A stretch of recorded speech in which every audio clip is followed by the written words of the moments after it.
ټینګه کړه پښتو مفلسه پرې نه کړې خیر کو خورې صابه سوکړک شملو سره کوته قلم کومه قلم شي تور ته تور سپین ته سپین وایما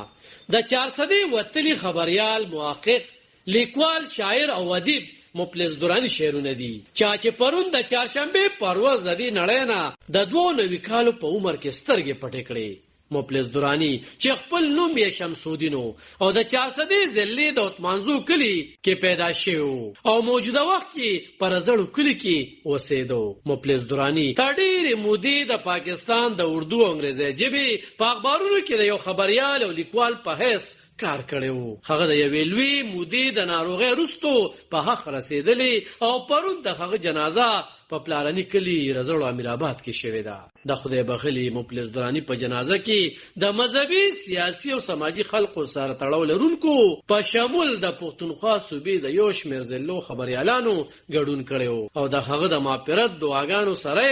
د هغه کار او زیار واستایو واقع دا هغه چې کم خدمات د چاري لپاره د قلم په ذریعہ کړی دي د شعري په میدان کې چې هغه سونه خدمات کړی د مختلفو ادبي تنظیمونو سرپرست پاتې شوی دی وړونه سی وی دی او زما والد صاحب حاجی ګلګرنوال مرحوم سره دی په 68 کې هغه قافله کې روان شوی دی او محمد زی یونس جالس چې کم پاینیرز دی پاینیرز کې دغه شمار کیږي دا به توزو چې کم باندې تنظیم د صوبې په سطح زموږ خیبر پختونخوا انجمن نامنګاران خیبر پختونخوا جوړ شو نو داغه عہدیدار پاتې شو زموږ والد صاحب صدر او دی ور سره نائب صدر تاسو کوم ګورو هغه په هر میدان کې دغه د پښتو کتابونو چې کوم لیکلي دي هغه چې کوم افسانې لیکلي دي او ډېر ښه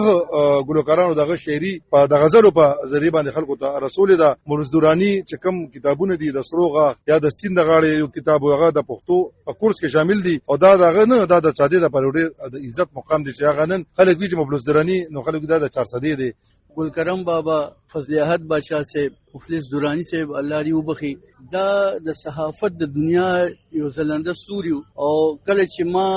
اف اس سی وکړه او ما بیا کوم ټریډ پالیټکس شروع کړل او هغه وخت نه بیا دي سره لګیا وم او مطلب دا